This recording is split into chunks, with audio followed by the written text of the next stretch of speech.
My name is Harlan Whitaker. I'm 82 years old and somehow still grappling with the scars my own offspring carved into me. As a retired factory foreman who toiled 48 years overseeing assembly lines in the industrial heartland, I believed I'd secured honor and autonomy in my twilight years. But 3 weeks following the interment of Clara, they descended uninvited for what they dubbed a kin gathering. Amid my cooling tea and their scripted declarations, my son Marcus leaned in his fair skinned spouse Rebecca, affirming with a nod beside him. You know, Father, you're fortunate we bother to assist at all. Arrogance serves well, but realism settles the debts. I merely placed my cup down and absorbed their words, the steam curling upward like unspoken accusations in the dim, stuffy room. That evening, I unearthed Clara's concealed dossier and contacted the attorney regarding initiating the Canadian protocol. Before delving further into this tale, share in the remarks below your viewing location. Press like and follow if you've ever needed to confront relatives who diminished your value. Maturing in the shadow of Rust Belt smokestacks in Riverton, Indiana, signified endurance for my cohort. Yet within our humble four-room cottage with its weathered side deck and Clara's meticulously nurtured herb patch existed a bastion of affection and foresight. I assume my progeny comprehended. My cooking area coated in soft beige at Clara's behest, despite my inclination for stark gray transformed into the arena where they endeavored to barter away my self-reliance, the air thick with the faint lingering scent of her favorite chamomile brew that now turned my stomach with its mocking familiarity. The telephone had chimed at 5 that dawn, Marcus's timbre laced with that suppressed urgency I'd recognized since he was an adolescent pleading for repair funds. Only now at 38 he demanded rather than requested. We've secured a purchaser, Father. This spot overwhelms you solo. They had already quantified my existence in digital ledgers, appraised my essence and acreage, concluded that a man of my vintage and heritage couldn't conceivably oversee his own matters, the early light filtering through the curtains, casting long shadows that seemed to mock my isolation. They presumed I bore liabilities akin to numerous. In our enclave, presumed Clara's treatment expenses had shattered us, the weight of that misconception pressing on my chest like an unyielding vice. What they remained oblivious to was that Clara Whitaker had outmaneuvered them by a decade, and she'd schooled her spouse in strategy while they lingered at rudimentary tactics.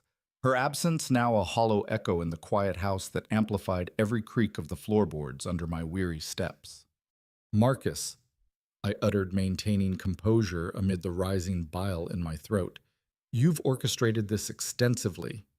That's termed accountability, he retorted, his eyes flickering with a mix of defiance and unease. We can't idle until calamity befalls you. I allowed the phrase to linger raw and unrefined, the unspoken implication hanging heavy like damp fog in the room. Until calamity befalls you. Appreciate your solicitude, I responded, my inflection as unyielding as the dawn's chill seeping through the window cracks. I'll ponder it. Father, however, I terminated the connection before he could peddle my existence in itemized lists, the abrupt silence amplifying the pounding in my temples. 90 minutes later, Rebecca's gleaming Lexus maneuvered into my drive with the exactitude of a calculated incision. She emerged bearing a sleek binder that likely exceeded my bi-weekly provisions, cost her auburn locks secured in what Clara once termed a corporate twist, her posture rigid as if bracing against an invisible gale. Everything regarding Rebecca exuded precision, from her tailored trousers to her contrived grin that failed to illuminate her gaze, leaving a cold void that mirrored the growing frost outside. Harlan, she declared, entering sans awaiting summons, the door's creak echoing like a judgment in the empty hall. I trust Marcus didn't distress you prior. You recognize his manner when anxious. She dispersed documents across my cooking surface like a commander orchestrating an assault, the papers rustling with a whisper that grated against my frayed nerves. Juridical forms, fiscal forecasts, schematic sketches. The lower-level suite scheme was depicted in vibrant hues that couldn't mask its true essence, a confinement with a compact galley. The lines on the page blurring slightly in my vision as suppressed rage simmered beneath. We've conceptualized your quarters, she explained, gesturing to the illustrations with a polished nail that caught the overhead light mockingly. Complete lavatory independent access, even a modest lounging nook. You'd possess utter seclusion whilst remaining proximate to kin. Her words laced with a subtext of confinement that twisted in my gut like a rusted screw. Seclusion. The term lingered bitter on my palate like oversteeped herbs. It's genuinely magnanimous, she persisted, her cadence adopting that specific inflection some employ when dictating your benefit, the air growing heavier with the unspoken presumption. Most individuals, your vintage, particularly in your predicament, would express gratitude for such a setup, her gaze averting slightly as if the words themselves carried an uncomfortable weight. Your predicament, not ours, mine. As though attaining 82 and hailing from my lineage inherently rendered me a benevolence recipient, the implication stinging like salt in an open wound. The valuation indicates your residence exceeds anticipations, she noted, advancing another sheet toward me with a gesture that betrayed her impatience.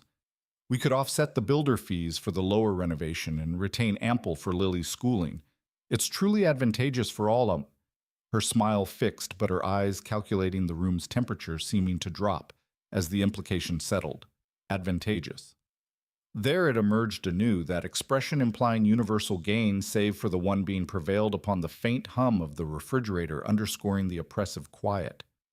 And Marcus referenced the lone circumstance, she appended tactfully, her fingers drumming subtly on the table edge. We comprehend you might lag on installments. No disgrace therein. Healthcare charges can obliterate even the most prudent strategist. Her tone dripping with feigned empathy that masked the probing intent.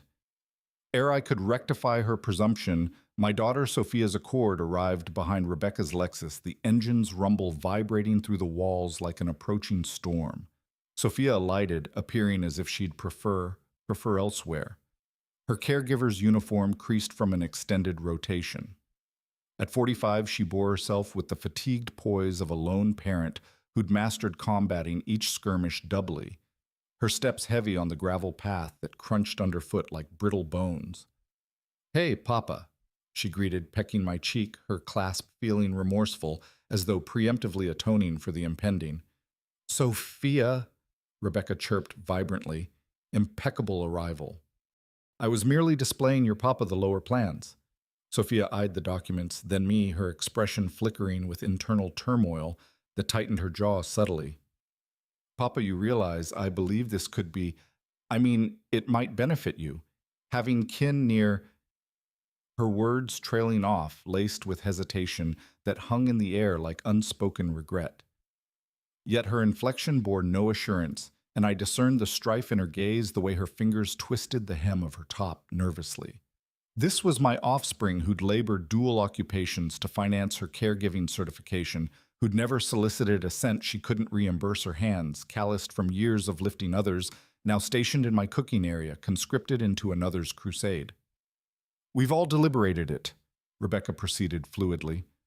"As kin, we deem it's the most pragmatic resolution for all implicated." Her gesture encompassing the room but excluding the tension coiling in my chest like a spring wound too tight.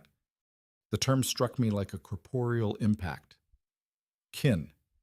As if the trio had convened a council concerning my existence and balloted me from the isle of my own sovereignty, the faint scent of Rebecca's perfume cloying in the confined space. I regarded Sophia truly, regarded her. The shadowy rings beneath her eyes, the manner she bore her shoulders, as if toting unseen burdens that bowed her slightly. "When did this assembly occur?" I inquired softly, my voice steady despite the storm raging internally.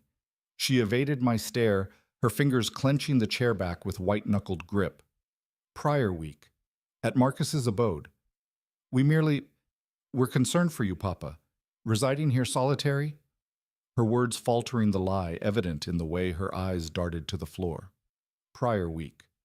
Whilst I yet discovered Clara's spectacles on arbitrary surfaces and heard her timbre in vacant chambers, they'd been scheming my tomorrow around another supper board, the betrayal sinking in like cold rain seeping through cracks. "We comprehend what's optimal for individuals, your vintage." Rebecca asserted, her grin becoming more rigid like a mask cracking under strain.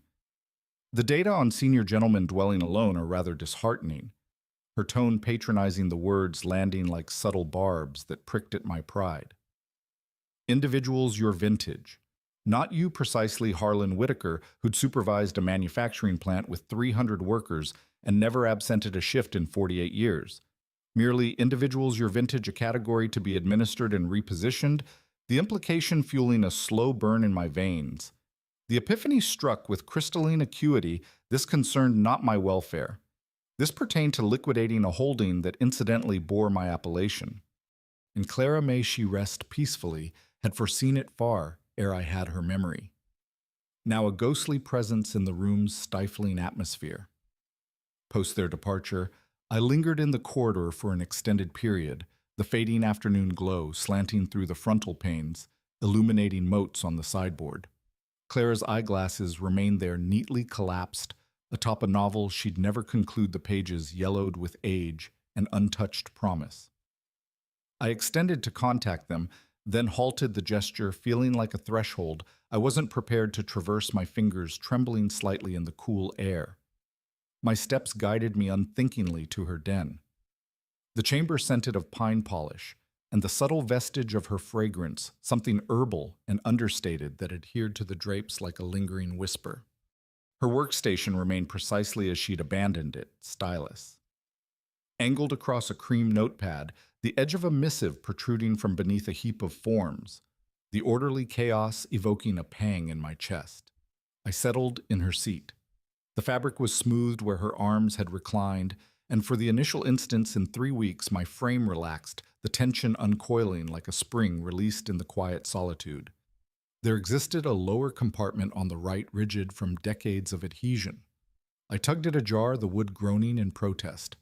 Within lay the customary strata of existence, aged fiscal declarations, device guides, salutation missives from descendants, each layer stirring dust that danced in the slanting light. Beneath them, my digits located the rim of a soft green dossier. It weighed more than anticipated, the contents shifting with a subtle murmur, as if aware it had awaited my discovery, the paper cool against my skin like a secret long buried. I didn't unveil it forthwith. I positioned it on the workstation and rested my hand on the lid, feeling the faint texture under my palm as memories flooded in unbidden. A cream adhesive tab was affixed to the front. Clara's script in precise capitals, when they encircle you like scavengers employ this.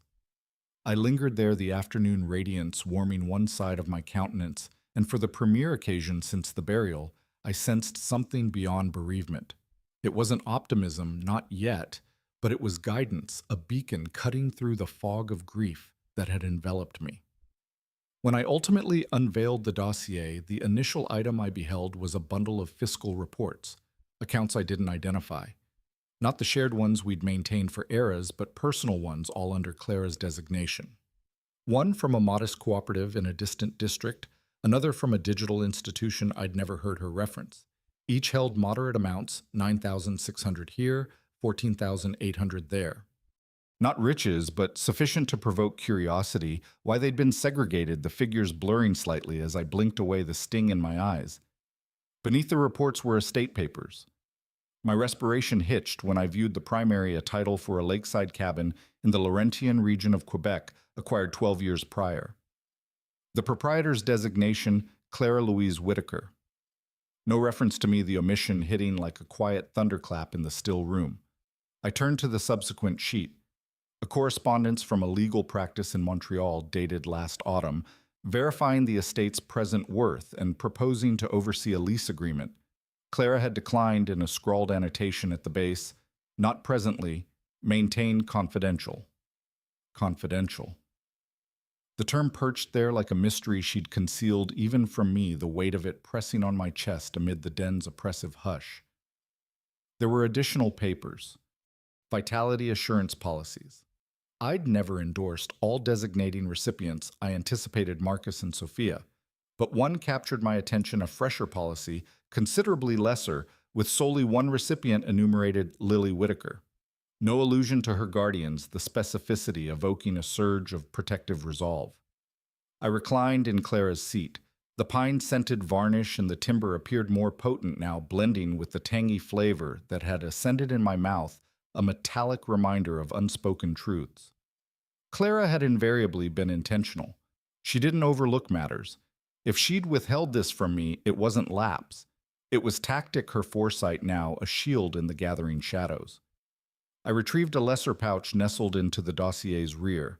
Within was a missive dated 3 years prior, inscribed in Clara's flowing cursive, "Harlan, if you've uncovered this, I'm departed. And if I'm accurate, the summonses have commenced. They will surround you not since they require you, but since they covet what you've constructed. I've observed it for years. Minor remarks, inquiries regarding funds, the mode they tally, what isn't theirs yet. You've perpetually granted them leniency. I ceased that long ago. The cottage is yours, it remains yours. I cleared it so you'd never need to respond to them concerning it. But I also recognized they'd attempt to convince you couldn't cope unaccompanied. That's why there's an alternate scheme.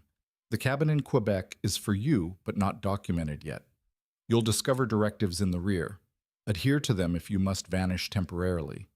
Occasionally, the sole method to triumph is to abstain from their contest. Don't permit our progeny confuse your benevolence for frailty, Harlan. And don't let them mistake their legacy for a prerogative. They'll discern the distinction between what they desire and what they've merited. Clara's timbre resonated in my mind as I perused serene balance, not furious, but resolute, the words echoing in the den's quiet like a long-held breath released. I flipped to the dossier's rear compartment. There was a printed folio with contacts for the Montreal legal practice, a local overseer named Elise Moreau, and a latchkey adhered to the sheet. Adjacent to the key was an annotation in Clara's hand, "Rely on Elise. She owes me her existence. Extended narrative." I permitted the sheet to descend onto the workstation, the paper fluttering slightly in the still air. My heartbeat was stable, but my thoughts whirled, a vortex of revelation swirling in the confined space. Clara had anticipated this juncture arriving before I'd even noted the tempest clouds amassing her prescience now, a lifeline in the encroaching dusk. She'd observed our progeny compute our value, whilst I'd been proud of their accomplishments, oblivious to the reality that they'd begun to perceive us as holdings rather than progenitors, the betrayal settling like lead in my gut. For the remainder of the afternoon, I traversed the cottage like a man navigating dual chronologies concurrently, each step echoing hollowly on the worn planks. Every artifact I bypassed: the mounted image of Marcus at his institute commencement, Rebecca's porcelain urn from their nuptials, Sophia's caregiving diploma, Lily's watercolor of our herb patch, now resembled testimony in a proceeding I hadn't realized I was assembling, the light fading through the windows, casting elongated shadows that seemed to accuse silently. In the cooking area, I discovered myself gazing at the herb organizer Clara had arranged by aroma, not categorically. She'd perpetually claimed it functioned superior that way, but now I pondered how many minor deliberate selections she had executed, that I'd never interrogated the scents mingling in the air like fragments of her presence. I decanted myself a tumbler of water and lingered at the basin, observing the late afternoon radiance transform the herb patch, amber, the leaves rustling faintly in a breeze that carried the earthy tang of soil. I recollected the ultimate dialogue Clara and I had concerning the progeny before she fell ill, the memory sharp as a blade in the quiet. "They adore you." I'd asserted, irked that she'd been aloof with Marcus during his recent sojourn. "They adore the rendition of me that aids them," she'd countered, "the rendition that affirms yes." I dismissed it then as one of her gloomier dispositions, the words now replaying in my mind like an admonition. I disregarded the regret twisting like a knot in my chest. That twilight Marcus telephoned anew. I refrained from responding. He deposited a recording. "Papa, contemplate what I stated. We can simplify this for you. Don't complicate it unnecessarily." Simplified for him, perhaps the words echoing in the empty room like a hollow promise. Rebecca messaged 60 minutes later. "We'll visit Friday to converse. Bring Lily. It'll be pleasant to view you." The phrasing wasn't overlooked. Bring Lily. As if I were the visitor, not the host, the implication stinging like a slap in the dim light. I positioned the device face downward and returned to Clara's den. The dossier remained on the workstation. I unveiled it anew this occasion, scrutinizing the assurance policy designating Lily. The date was from prior year, well post Clara's diagnosis. She'd executed a selection, her foresight now a shield against the encroaching doubt. As the night enveloped the cottage, I activated the lamp in the den. The warm illumination pool captured on the rim of a photograph nestled in the dossier's rear. It was of Clara and Lily in the herb patch, both donning woven caps, their palms soiled from sowing basil. Clara's limb encircled Lily, her grin broad and unshielded, the joy in her eyes, contrasting with the frailty that would soon claim her. On the reverse, Clara had inscribed, "Instruct her how to retain what signifies." I lingered with that photograph for an extended period, the chamber silent, save for the ticking of the antique timepiece on the wall, the one Clara insisted we retain even when it lagged its rhythm, a steady reminder of time's inexorable march. I contemplated contacting Lily, disclosing all. But Clara's annotation stated, "If you must vanish, not if you must elucidate." This wasn't the juncture to reveal my hand, not yet the decision settling like a weighty cloak in the cooling air. Near midnight, I secured the den portal for the premiere occasion, in years the lock clicking with finality that echoed through the hall. The dossier went into the lower compartment of my workstation, not Clara's, the papers rustling as if protesting the concealment. The latchkey to the cabin went into the modest vault behind the shelf, the one none but Clara and I knew existed, its door closing with a soft thud that sealed the secret. I lingered there momentarily, palm resting on the ledge, heeding the tranquil cottage, the creaks and sighs of settling wood, like breaths in the dark. Somewhere in the obscurity, I could nearly discern Clara's timbre. "You don't need to combat the way they anticipate," her words a guiding light in the enveloping shadows. The subsequent morning, I awoke pre-dawn, the sky a bruised purple outside the window. I prepared tea, consumed it this instant, and sat at the cooking table with a notepad, the steam rising in lazy spirals that carried the faint bitterness of overbrewed leaves. I inscribed dual columns, what they discern and what they don't. The initial roster was brief, the ink flowing smoothly. The second was lengthier than I'd foreseen, each entry a revelation that fueled a quiet determination. When the sun ultimately crested over the herb patch, casting golden hues that danced on the dew-kissed leaves, I regarded the thyme bush and pondered Quebec about Elise Moreau. Whomever she was, about vanishing not from dread, but on my conditions, the possibility blooming like the first buds of spring amid winter's chill. For the premiere occasion since Clara's burial, I sensed something acute beneath the sorrow. Not fury precisely, but determination, a fire kindled in the depths that warmed against the encroaching cold. They deemed I was an elderly man perched on a precipice's brink, awaiting the shove, the wind whistling through the eaves like a mocking laugh. They had no inkling I'd already erected a span sturdy and unseen in the mist. Friday arrived with a somber autumn sky, heavy and foreboding like an unspoken threat. I roused knowing this would be the day all culminated, the air thick with anticipation that clung to my skin. Sure enough, at 7:40 precise, Marcus rang, his voice crackling through the line with barely contained frustration. "Papa, we must convene. Today. This legal farce must cease."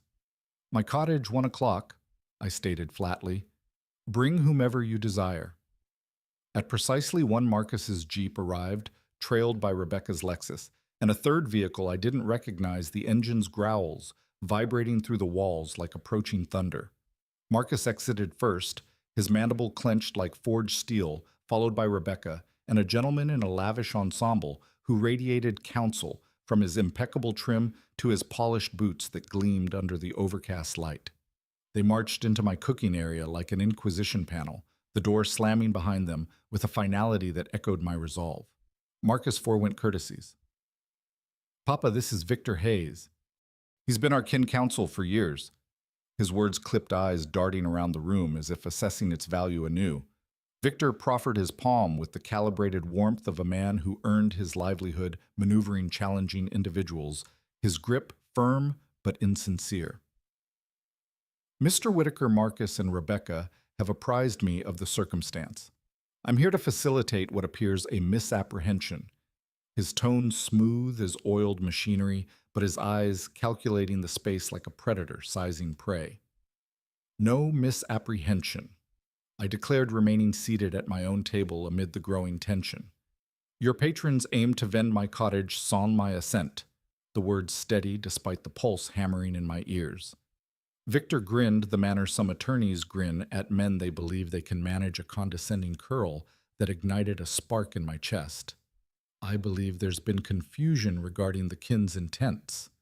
Everyone merely desires what's optimal for you. His gesture encompassing but excluding the undercurrent of manipulation. Everyone, I queried, my voice low but edged with steel. Who is everyone? Marcus leaned forth, veins bulging slightly in his neck. Papa, you're not reasoning lucidly since Mama passed. Mourning can impair discernment, particularly at your vintage. His words laced with a paternalism that churned my stomach. My vintage, I reiterated, the term hanging heavy. What concerning my vintage troubles you? Victor interjected fluidly, his pen tapping subtly on his notepad. Mr. Whitaker, data indicate that senior persons, especially those recently bereaved, frequently grapple with intricate fiscal choices. Your progeny are merely attempting to shield you from potential errors. His explanation delivered with practiced detachment that masked the condescension. Shield me, I echoed. From what precisely? From executing choices you might lament, Rebecca stated, her fingers interlacing tightly. The cottage is an immense duty. The maintenance, the levies, the seclusion, her eyes flickering to the window where the overcast sky pressed down like judgment. Seclusion, I uttered. Is that what we're terming autonomy now? Victor extracted a dossier, the papers rustling with an authoritative whisper. Mr. Whitaker, I've presumed the liberty of examining some publicly accessible data about your estate. The levy load alone constitutes a substantial segment of your fixed revenue. His words probing, seeking weakness. How would you discern my revenue? I inquired, my gaze steady, despite the rising heat in the room. Well, Victor faltered momentarily, his composure slipping like a mask. Marcus noted that your annuity and welfare benefits likely don't encompass all your outlays. Marcus noted. I repeated the repetition, hanging like an accusation. What else did Marcus note? Victor recouped his poise. Observe, we all desire the identical here, a secure, comfortable tomorrow for you. The lower suite scheme is truly quite magnanimous. His smile fixed, but his eyes cold. Magnanimous, I said. A lower level. Marcus's tolerance fractured, his fist clenching on the table with a thud that vibrated through the wood. Papa, cease the charade. We're endeavoring to aid you. If you won't heed reason, we'll need to pursue alternative avenues. His voice rising, face flushed with frustration that bordered on desperation. What avenues? Juridical oversight, Victor stated smoothly, his pen pausing as if to emphasize the threat. It's a common remedy when senior persons can't administer their matters appropriately. The words landing like a gavel in the tense air. The utterance suspended like haze from a dwelling blaze, thick and suffocating. I regarded my son, this man I'd nurtured, who now menaced to have me proclaimed inept, so he could dominate my estate, the betrayal twisting like a knife in my gut amid the room's heavy silence. You genuinely execute that? I inquired quietly, my voice steady but laced with the pain of realization. Only if you compel us. Marcus said, his eyes averting slightly as if unable to meet the consequence of his words. Papa, you're residing in yesteryear. This cottage exceeds you. You require assistance rendering logical choices. Logical choices. I echoed the phrase, bitter on my tongue. I delved into my coat pocket and extracted my device, positioning it on the table. The crimson recording indicator was plainly visible, the small light pulsing like a heartbeat in the charged atmosphere. The chamber plunged into hush, the tension coiling tighter, like a spring.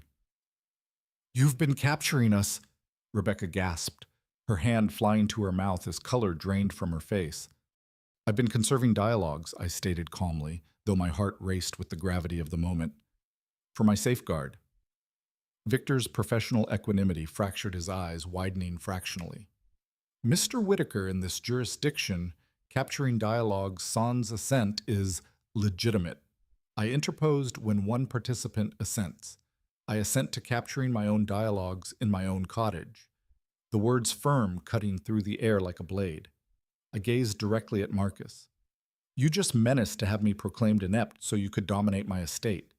That menace is now conserved on multiple apparatuses archived to remote storage and will constitute part of my defense when you attempt to proceed, the implication hanging heavy, the room's temperature seeming to drop further. Marcus's countenance had blanched, his hands trembling slightly on the table. Papa, I didn't intend— You intended precisely what you uttered? I said, my voice unyielding as steel. Victor, as a court officer, you just partook in what appears a plot to defraud a senior individual of their estate privileges. How do you believe that will fare before a magistrate? Victor rose abruptly, his chair scraping against the floor with a harsh screech that echoed the tension. I believe this assembly is concluded. I believe you're accurate, I said. Marcus Rebecca. I desire you to heed very attentively. I am not vending my cottage. I am not relocating to your lower level. I am not surrendering my fiscal choices to you. And if you pursue any juridical action to compel me otherwise, I will defend myself with every asset at my disposal. The words delivered with a calm that belied the storm within. Victor was already heading for the portal, his steps hurried. Marcus Rebecca, I believe we need to reevaluate our strategy here. Our strategy? Marcus queried, his voice cracking slightly. There is no hour anymore, Victor stated resolutely. I can't represent you in an oversight proceeding against someone who's plainly capable and has documented your menaces. That's vocational ruin. As they filed out, Rebecca turned back one final instant, her eyes pleading amid the defeat. Harlan, please don't complicate this unnecessarily. I'm not complicating anything, I said. You are, the door closing behind them with a soft click that resonated like finality in the empty space. After they departed, I sat in my cooking area for an extended period, gazing at the device on the table, the recording icon now dormant but its impact reverberating. The capture had halted automatically, but the harm was inflicted. In 12 minutes, they'd demolished whatever facade of kin cohesion we'd been upholding, the silence now a balm against the earlier chaos. But for the premier occasion since Claire's burial, I felt like myself anew. Not the mourning widower they desired to administer, but Harlan Whitaker, the man who'd battled workplace bias and housing exclusion, and every other obstacle existence had hurled the resolve, steeling my spine like the beams I'd once overseen. Clara had been accurate about the scavengers, but she'd also been accurate about me, her legacy now a shield in the quiet aftermath. That twilight I knew there was one more dialogue I needed to conduct, and it couldn't linger, the urgency gnawing at me like an unset bone. I sat at my cooking table with my device regarding Lily's contact details. It was time she knew the verity about all, including some verities I suspected would astonish her, the screen's glow casting shadows that danced on the walls. I dialed her number. She responded on the third chime, her timbre luminous with the vigor of a 22-year-old who yet believed the world was inherently equitable, her words a contrast to the heaviness in my heart. Grandpa, I was just pondering you. Ma said you folks had some sort of kin assembly today. We did, I said. Lily, I need to inquire something, and I want you to be truthful with me. Okay, she said, and I could hear her shifting to a quieter locale, the background noise fading like retreating waves. The funds I've been dispatching you for university, $600 monthly for the past 3 years. You've been receiving it right. Silence, not the comfortable sort, but one laden with unspoken revelations that thickened the air. Grandpa, what funds? My core plummeted into my abdomen, a cold dread spreading like ice in my veins. Lily, I've been dispatching you $600 every month since your junior year commenced. Direct transfer to your banking account. She began, then halted, her voice trembling slightly. I received transfers, but Ma told me those were from her and Pa. She said they were straining to assist me working additional hours, making concessions. the words faltering as realization dawned. I closed my eyes, the betrayal hitting anew.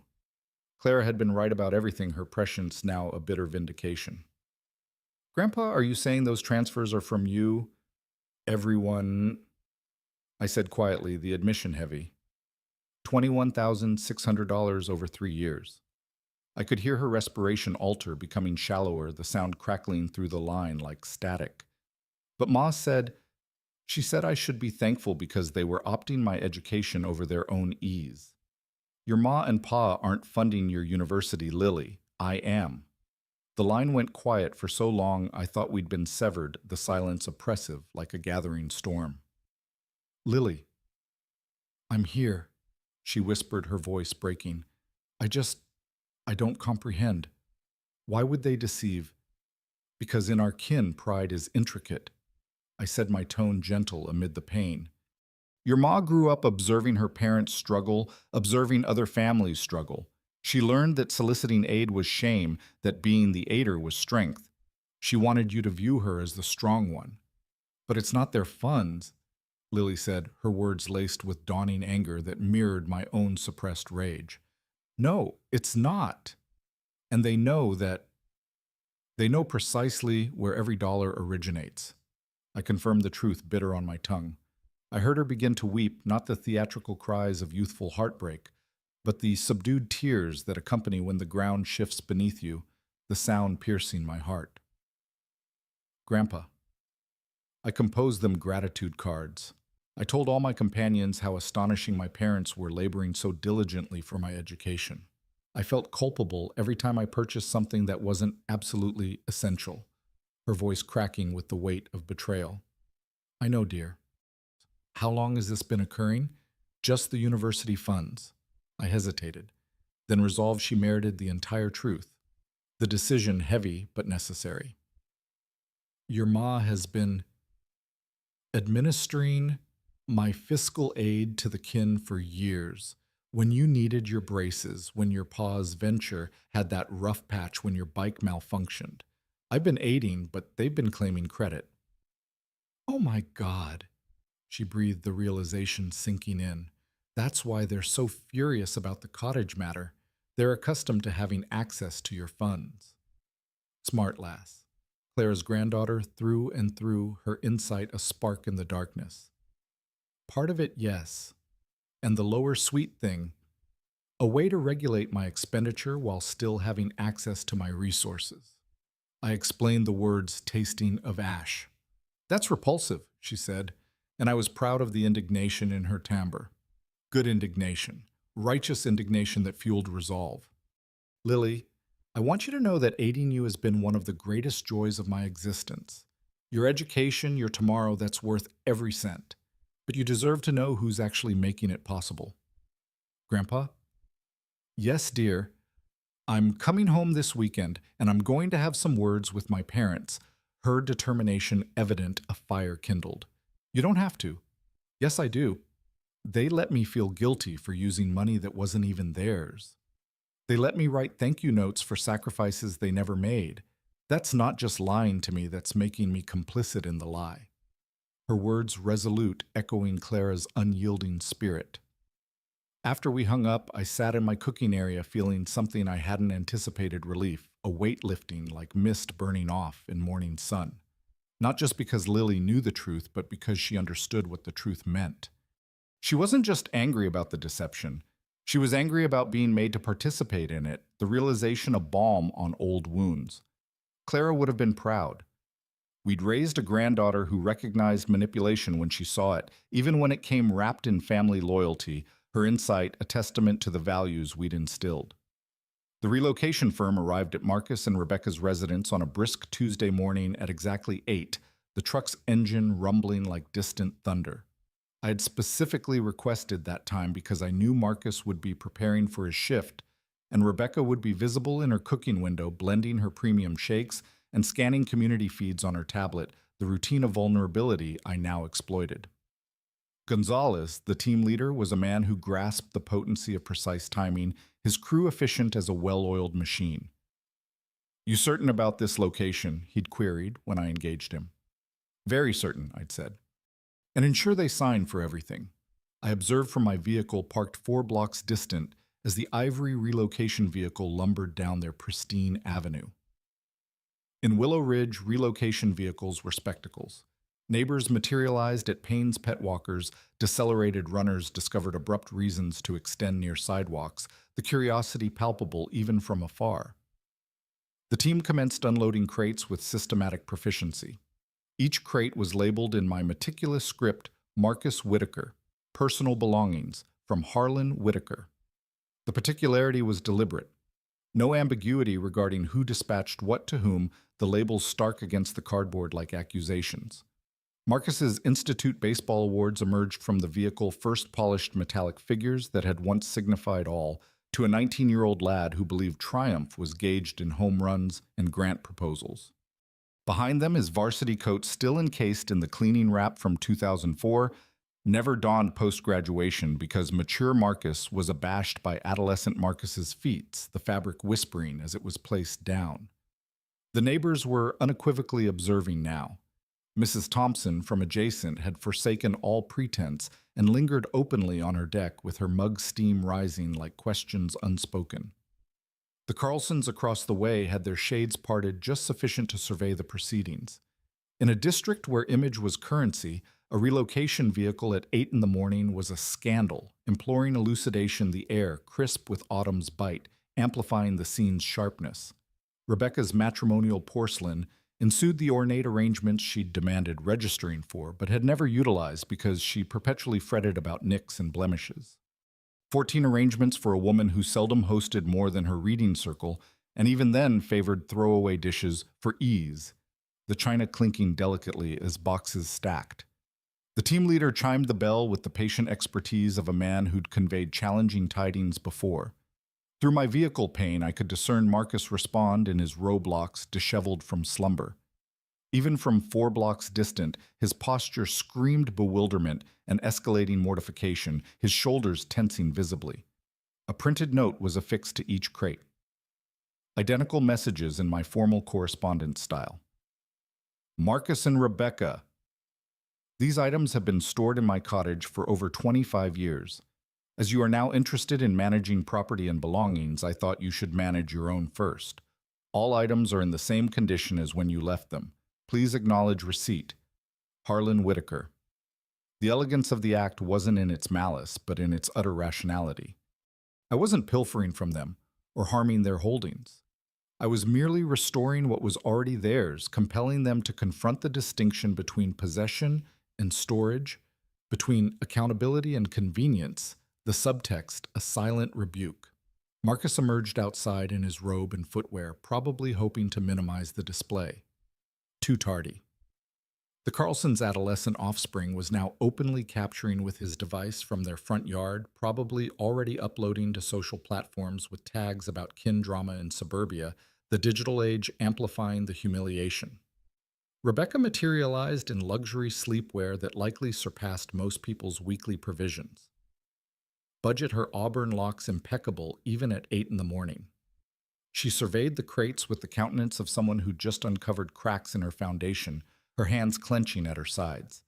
The team leader extended his board for signatures. Marcus signed with the robotic motions of a man in shock, his pen scratching audibly. Rebecca stood beside him, arms folded, evidently computing the societal damage. How do you elucidate to neighbors that your elderly father-in-law has just publicly restored your youthful memorabilia? What narrative renders you the victim in that scenario? The question hanging unspoken in the crisp air. By the time the vehicle departed, at least 8 neighbors had found reasons to be outdoors. Pet walking, running, inspecting postboxes, tending flora that didn't require tending. The sort of spectators you never desire when your kin affairs become avenue spectacle, the whispers carried on the wind like judgment. My device rang as I motored home. What the hell was that supposed to achieve? Marcus demanded, his voice laced with fury that crackled through the speaker. Estate administration, I said calmly, though my grip tightened on the wheel. You're so concerned about administering mine, I thought you should practice with your own. You humiliated us before the entire district. He spat the words venomous. I restored your belongings to your residence. How is that humiliating? I countered the logic unassailable amid the tension. You know exactly what you did. I do, I said. The question is, do you... Rebecca seized the device. Harlan. This was petty and cruel. What will people think? Her voice breaking with the strain of damaged pride. They'll think your father-in-law cleared some storage space, I said. Unless you tell them otherwise, but then you'd have to explain why you're upset about getting your own things back. The line went quiet. The trap was perfect in its simplicity. Complaining about the gesture meant admitting they viewed my cottage as their personal storage facility, that they'd never intended to actually claim responsibility for their abandoned possessions. The silence, a victory in the ether. This doesn't alter anything, Marcus said when he regained the device. We still think vending is the optimal option. You're welcome to think whatever you want, I said, from your own residence, with your own things. I terminated the call and drove home past the herb patch Clara and I had cultivated, past the thyme bush that still required trimming, past the existence I'd safeguarded with nothing more than a relocation vehicle and impeccable timing, the road winding like a path to redemption. Sometimes the most devastating assaults are the ones that appear like benevolence from the exterior. Let the neighbors ponder why prosperous Marcus and Rebecca Whitaker were so distraught about receiving crates of their own belongings from a thoughtful father-in-law, the mystery a subtle retribution. The answer to that question would tell them everything they needed to know about who my progeny had become, the realization settling like dusk's shadow. Marcus arrived at my cottage 50 minutes after the relocation vehicle had departed his. His Lexus screeched into my drive with the dramatic flair of a man who'd momentarily forgotten he resided in a district with a residents' association, the tires kicking up gravel like scattered accusations.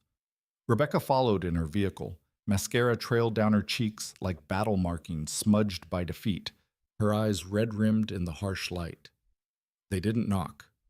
Marcus used the spare latchkey he'd never returned from aiding Clara during her therapies, bursting into my cooking area, like he was executing a search, the door banging against the wall with a thud that vibrated through the house. What kind of twisted ploy are you executing? He bellowed, his countenance crimson with a blend of wrath and public disgrace, his fists clenched at his sides as if ready to strike. Rebecca collapsed into one of my cooking chairs, sobbing into her palms, her shoulders heaving with each gasp. The neighbors, Harlan, everyone was observing. Mrs. Thompson inquired if we were having fiscal troubles, her words muffled but laced with mortification. Are you? I asked mildly. Remaining seated at my table with Clara's green dossier open before me, the pages fluttering slightly in the draft from the open door. That's not the point. Marcus slammed his palm on the table, making Clara's teacup jump, with a clatter that echoed the chaos, his eyes wild with unchecked fury. You made us appear like parasites before the entire district, the accusation hanging heavy. Did I restore your property to your residence like a considerate father-in-law? I countered, my voice steady amid the storm, though internally the satisfaction simmered. You know exactly what you did, Rebecca said through her tears, her fingers digging into her palms. You humiliated us, made us look like we've been exploiting you. Have you been exploiting me? The question hung in the air like smoke, thick and acrid. Marcus's mouth opened and closed without sound, his face paling as realization dawned. Rebecca's crying intensified, her body rocking slightly in the chair. That's what I thought, I said quietly, the words cutting through the tension. Now sit down, both of you. It's time you learned about the rest of your legacy. My tone firm, brooking no argument. Something in my inflection made Marcus finally take a seat, his chair scraping harshly. I pulled out the document I'd been saving for this moment, the second estate title Clara had filed just 7 months before her death, the paper crisp under my fingers. Your mother was a wise woman, I began, my voice laced with the pride that had sustained me, wiser than any of us credited. She saw this day coming years ago, watched you both calculating what you'd inherit while she was still breathing. The accusation delivered with calm that masked the underlying grief. I slid the title across the table, the wood's grain catching the light. This cottage and the 3 acres it sits on are no longer mine to vend, the revelation landing like a stone in still water. Marcus grabbed the paper, his eyes scanning frantically, his brows furrowing in confusion. What is this, V? A preservation trust, I said. Filed with the district 7 months before your mother died. The estate is eternally shielded from development or sale. It will be upheld as a kin homestead perpetually. The words resolute echoing Clara's foresight. That's impossible, Rebecca said, wiping her eyes with a trembling hand. We checked the public records, her voice cracking with denial. You checked the records you knew to look for. I corrected my gaze steady. Your mother was very careful about timing and filing procedures, the subtext a tribute to her cunning. Marcus's face was turning an alarming shade of crimson veins pulsing in his forehead. You can't just give away our legacy, he shouted, his fist pounding the table again. I didn't give away anything, I said calmly, though the pain of his entitlement stung. Your grandmother did, and she didn't give it away. She preserved it, for the right person. I pulled out another document, the paper whispering as it slid across. Lily Whitaker is listed as the sole beneficiary and future trustee of the Whitaker Family Preservation Trust. She'll inherit not just this cottage, but the responsibility to maintain it for future generations. The declaration hanging heavy, the room's air thickening with shock. The silence that followed was profound. I could hear the cooking clock ticking the cooler, humming a bird calling somewhere outside in the fading light, each sound amplifying the moment's gravity. Lily, Rebecca whispered, her hands clutching the table edge. But she's just a youth. She's 22, I said. Old enough to vote, old enough to serve in the forces, old enough to understand the difference between legacy and entitlement, my words a shield for her future. The silence deepened, broken only by Rebecca's stifled sobs. Based on what? Rebecca demanded, her voice rising with desperation. Based on watching Lily spend summers here helping with the herb patch, while you two spent them complaining about upkeep costs. Based on watching her ask what she could do to help, while you asked what you could get. Based on understanding that some things matter more than money. The truths spilling out like long-held secrets. I stood up and walked to the window, looking out at the herb patch Clara and I had built, the leaves whispering in the breeze like forgotten promises. Your grandmother used to say something that I didn't understand until recently. This family has a history of treating its elders like holdings rather than forebears. She meant her parents. My parents.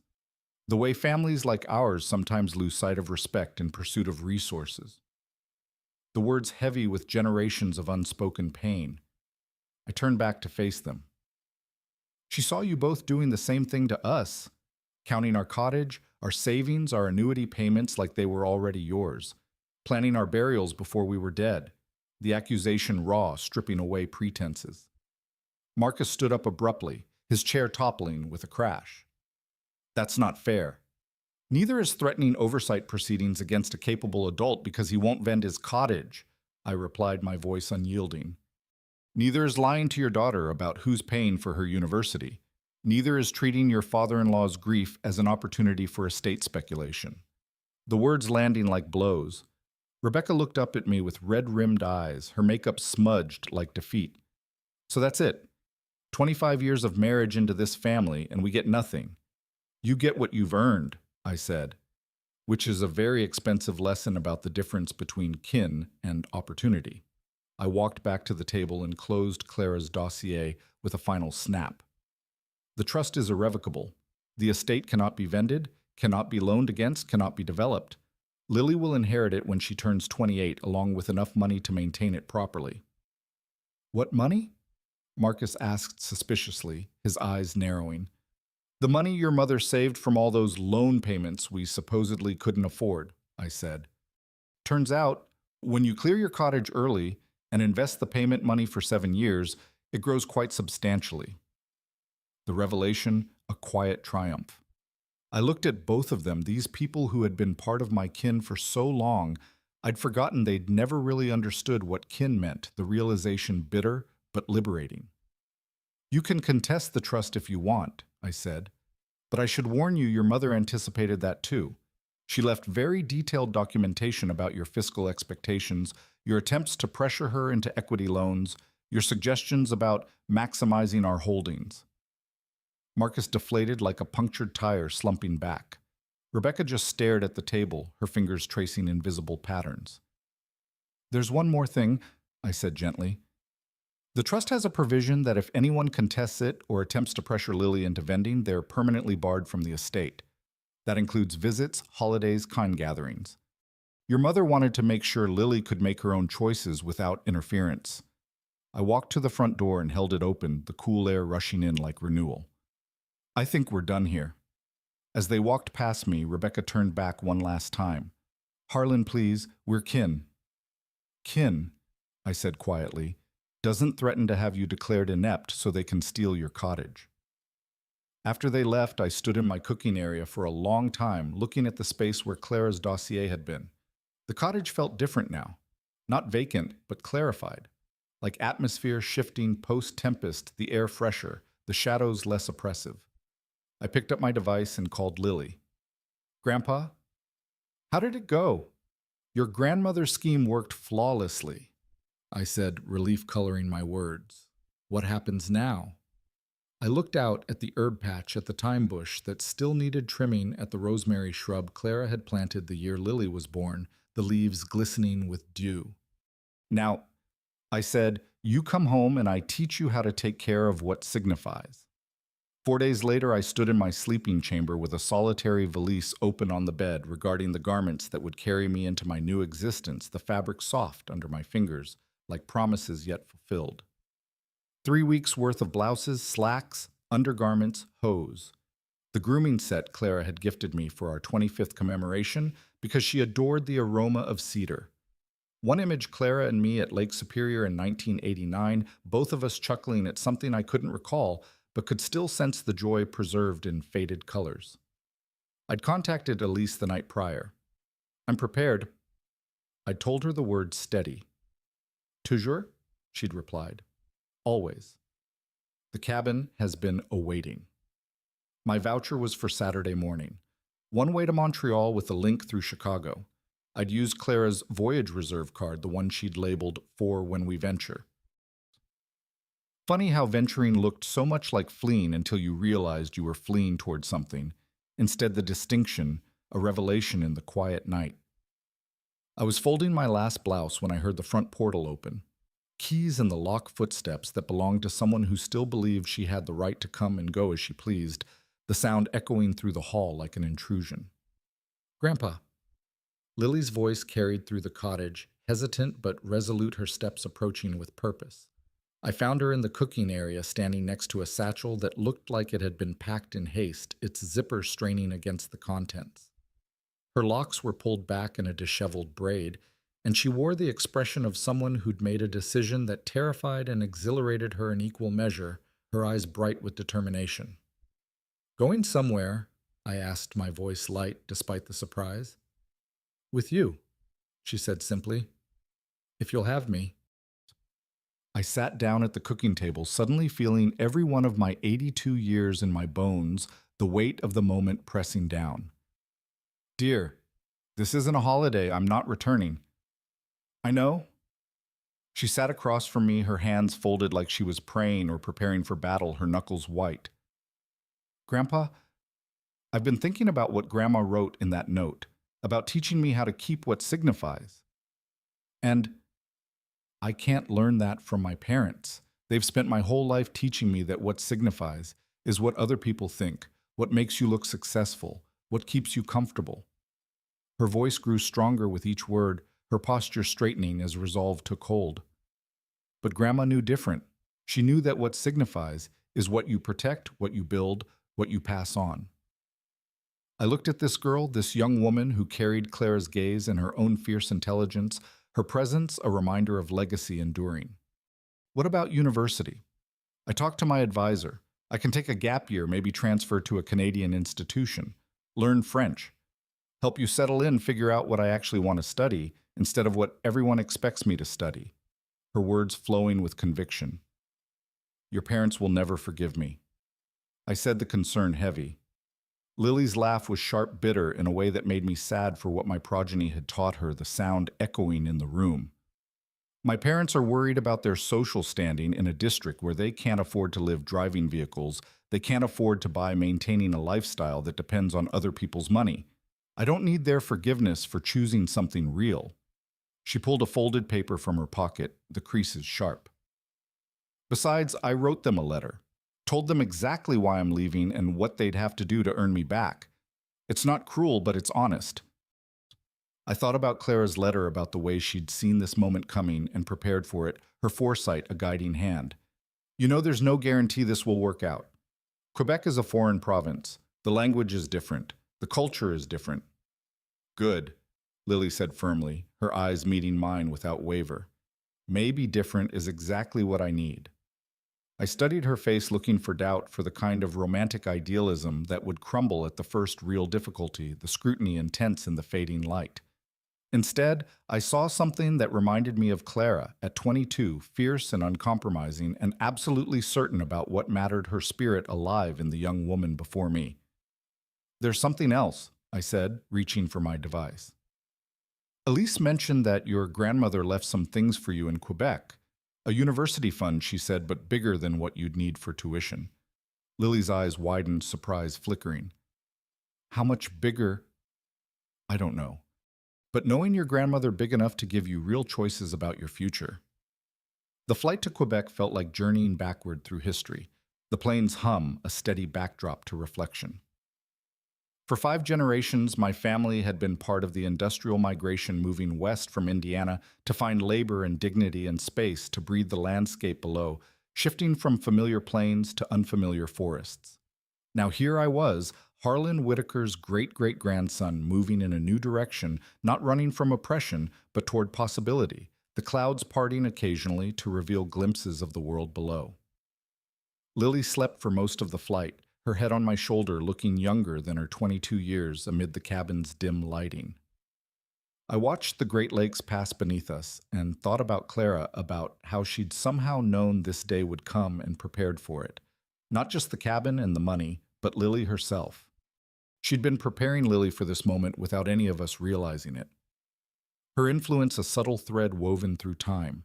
The conversations about kin history, the stories about ancestors who'd made hard choices and lived with the consequences, the way she'd taught Lily to see beyond surface appearances, to question what adults told her to value. Independence over approval, each lesson a building block. Clara had been raising a granddaughter who could choose Quebec over comfort, truth over convenience, possibility over security, her legacy enduring in the young woman's steady breathing. When we landed in Montreal, Elise was waiting with a sign that read, Whitaker Kin, in her careful handwriting, her presence a bridge to the unknown. She looked exactly as I'd imagined, sturdy, capable, with the kind of smile that reached her eyes and meant what it promised, her embrace warm like an old friend's. Monsieur Whitaker, she said, hugging me like kin.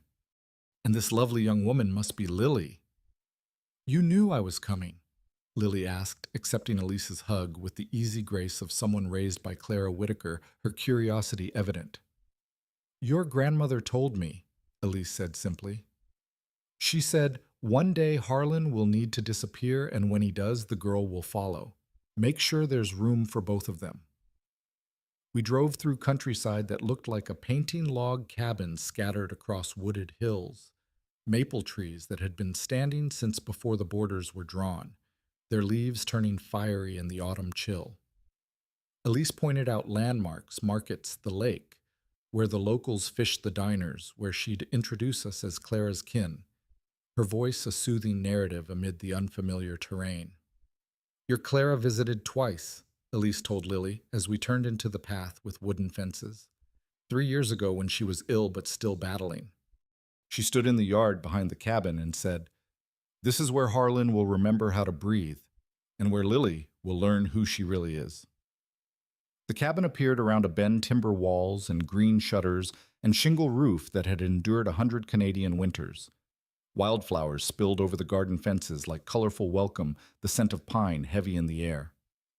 Home, Elise said simply. I looked at Lily, at the wonder in her eyes, as she took in this place her grandmother had chosen for us, the light filtering through the trees, casting dappled patterns on her face. What do you think?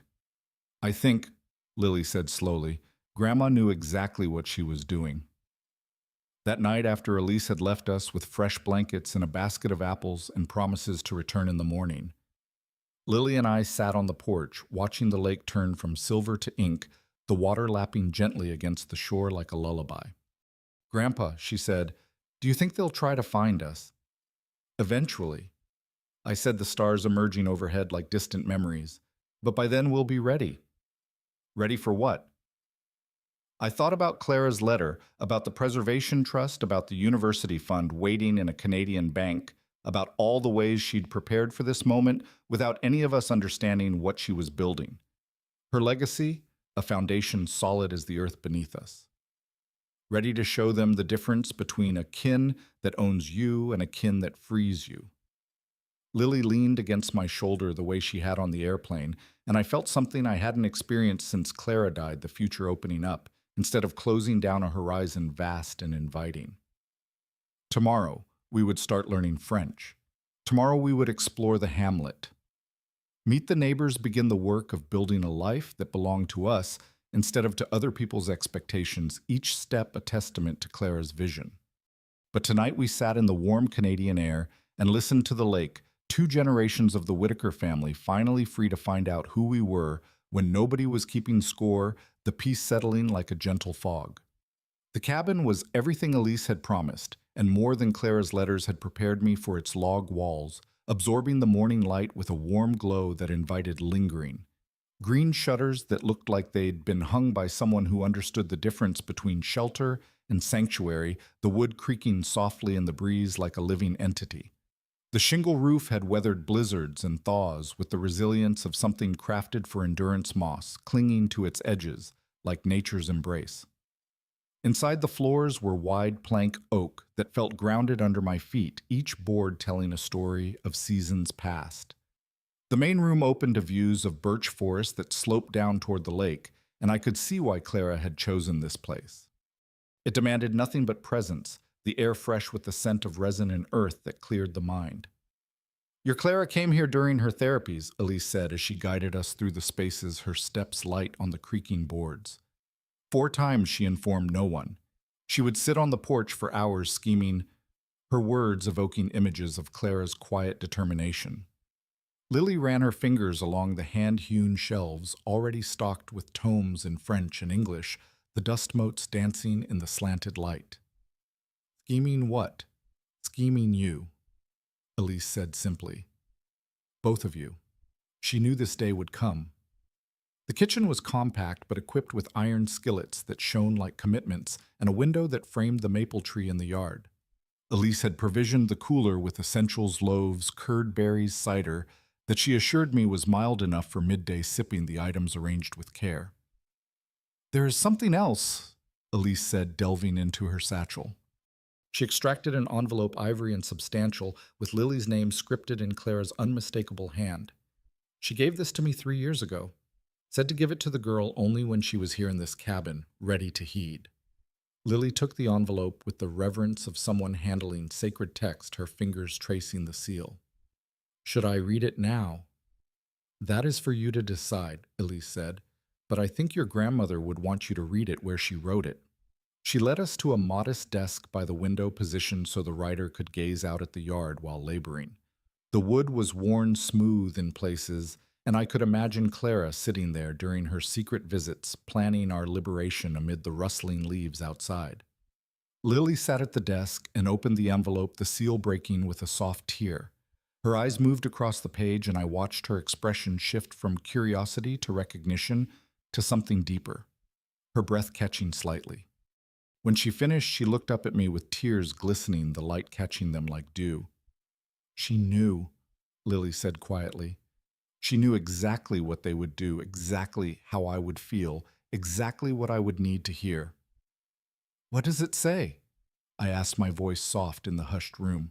Lily cleared her throat and read, "My dearest Lily, if you are reading this, it means your grandfather has done something very brave, and you have been brave enough to follow him. It means you have chosen truth over comfort, possibility over security, love over obligation. Your parents are not bad people, but they have confused loving you with controlling you, confused providing for you with taking credit for provisions they did not make. They love your potential more than they love your person, and that kind of love always comes with strings attached. I have watched 5 generations of our family struggle with the same pattern: children who see their parents as resources rather than people, parents who mistake their children's success for their own worth, families that keep score instead of keeping faith. You have the chance to break that pattern, not just for yourself, but for the children you might have someday, for the family you might build. That is why your grandfather's money is in the bank in Montreal. Why this cabin is here waiting. Why Elise has become part of our family. Some people will tell you that family means accepting whatever treatment people give you because you share blood. That is not family. That is captivity with a prettier name. Real family means people who love you enough to let you disappoint them, who support your dreams even when they don't understand them, who celebrate your independence instead of trying to control it. Your grandfather understands this. That is why I chose him 50 years ago, and why I am trusting him to help you understand it now. Be brave, my darling girl. Be honest. Be free. And remember that the best way to honor the people who came before you is to become the person they hoped you could be, not the person they tried to make you be. The room was quiet when she finished reading, filled only with the sound of wind through the birch trees and the distant lapping of the lake against the shore, each wave a reminder of time's persistence. Elise wiped her eyes with a handkerchief that looked like it had absorbed many tears over many years, the fabric soft with use. Your grandmother, she understood something most people never learn: that love without freedom is not love, is possession. She stood and walked to the window, looking out at the yard where leaves swirled in eddies. She told me about her first spouse's kin, how they tried to make her small, how they wanted her to be grateful instead of equal. She said she learned then that some families are prisons and others are launching pads. "What kind of family are we building here?" Lily asked, her voice steady.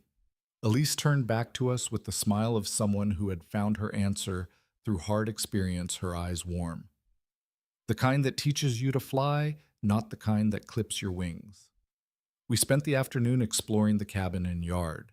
Elise showed us where the heating system resided, how to operate the finicky faucet, which plants needed daily watering and which preferred to be left alone, the instructions delivered with the care of someone passing down kin knowledge amid the scent of fallen leaves. "Your Clara planted the sage herself," Elise said, pointing to a hardy bush near the kitchen door, its leaves aromatic in the crisp air. She said it would remind Harlan of home. And the maple tree she chose because Lily would need to learn that some things take time to grow but are worth the waiting.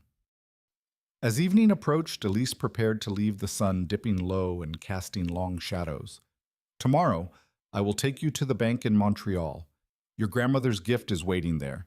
Then to the market to meet people to begin your Canadian life." After she left, Lily and I sat on the porch with glasses of the mild cider Elise had recommended, watching the lake hold the last light of day, its surface rippling like memories disturbed. "Grandpa," she said, "do you think we made the right choice?" I thought about my cottage in America, about the herb patch Claire and I had built, about the life we'd constructed with such care, only to watch our progeny try to auction it off piece by piece, the betrayal still a dull ache. "I think," I said finally, "that your grandmother spent 3 years preparing for this moment. She bought this cabin, learned Canadian law, befriended Elise, set up bank accounts, and wrote letters we're still finding. If Clara Whitaker thought this was the right choice, then it was the right choice."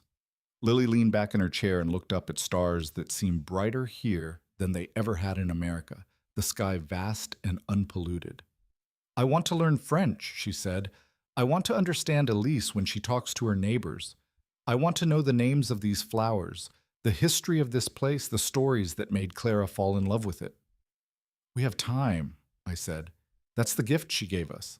Time to figure out who we are when we're not performing for people who've already decided what we should be." As night settled over the timber cabin with green shutters, I felt something I hadn't experienced since Clara died, the future opening up instead of closing down. Tomorrow we would begin the work of building a life that belonged to us, guided by the wisdom of a woman who had loved us enough to set us free, each dawn a new chapter. Within 3 months, Lily was dreaming in French, her subconscious weaving the language into visions that she shared over morning coffee. I watched her transformation with the amazement of someone witnessing a sapling grow into a sturdy tree, its roots deepening amid foreign soil. She'd wake up each morning and walk to the Hamlet bakery conversing with Madame Leclerc about her descendants, discussing weather patterns with old Pierre who tended the maple groves, bargaining playfully with the trapper who brought his haul down from the hills, her laughter carrying on the wind like music. "Bonjour, Monsieur Whitaker," the neighbors would call to me as I followed my granddaughter through the winding paths, the greetings warm despite the chill. "Good morning, Mr. Whitaker."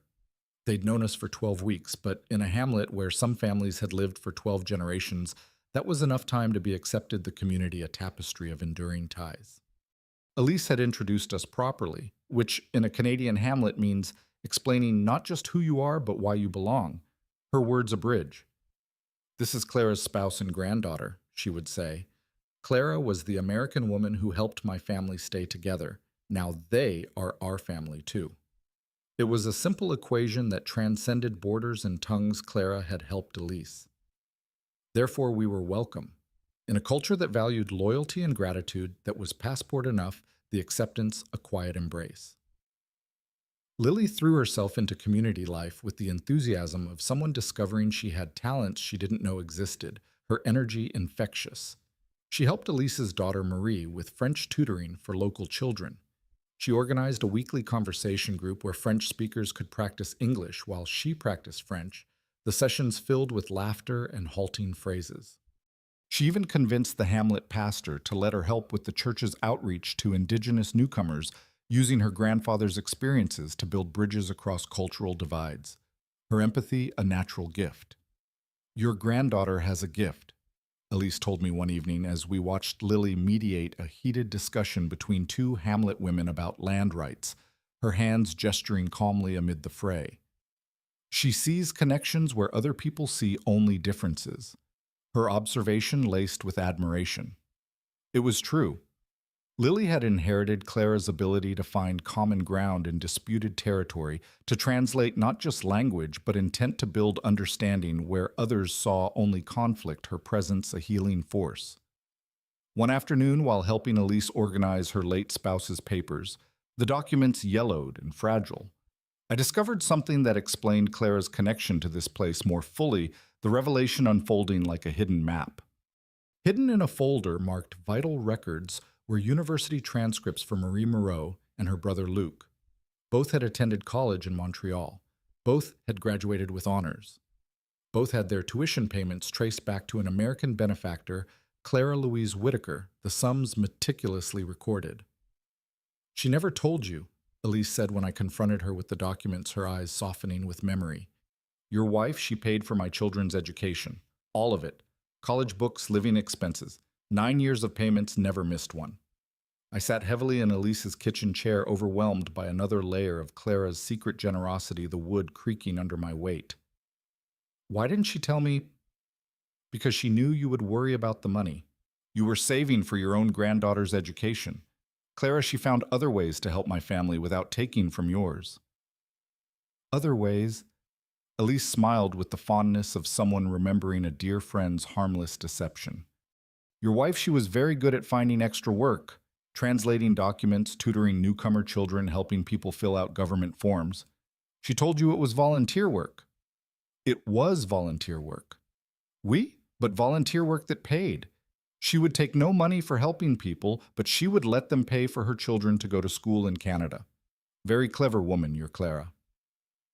That evening, I told Lily about her grandmother's hidden scholarship program, the stars overhead witnessing the revelation. She listened with the intensity of someone receiving religious instruction, her eyes wide in the firelight. "So Grandma didn't just save Elise's family from deportation," Lily said. "She invested in their future." "For 16 years, I confirmed. "Marie is a nurse, now Luc is an engineer, both because your grandmother saw potential where others saw only problems." Lily was quiet for a long time, staring out at the lake as it caught the moonlight in silvery ripples. When she finally spoke, her voice carried a new certainty, resolute as the waves. "Grandpa, I know what I want to study." "French literature," I guessed half-jokingly. International relations, she said. Immigration policy specifically. I want to do what Grandma did, but bigger. I want to help families stay together, legally, help people navigate systems that are designed to exclude them, help communities integrate without losing their identity. I looked at my granddaughter and saw Clara's vision finally coming into focus.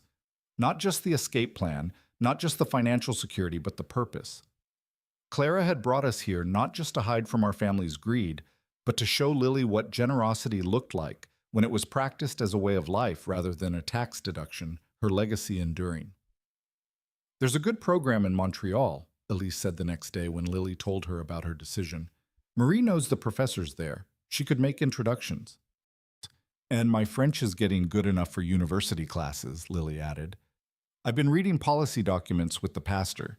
He says I have a natural talent for understanding complex language. I watched my granddaughter plan her future with the confidence of someone who had finally found her calling, and I understood what Clara had been building all along. Not just financial security, but moral purpose. Not just an escape route, but a launching pad, each step forward, a tribute. That night, Lily called her parents. I listened from the kitchen as she explained her decision in French-accented English, her voice calm and certain amid the crackling connection.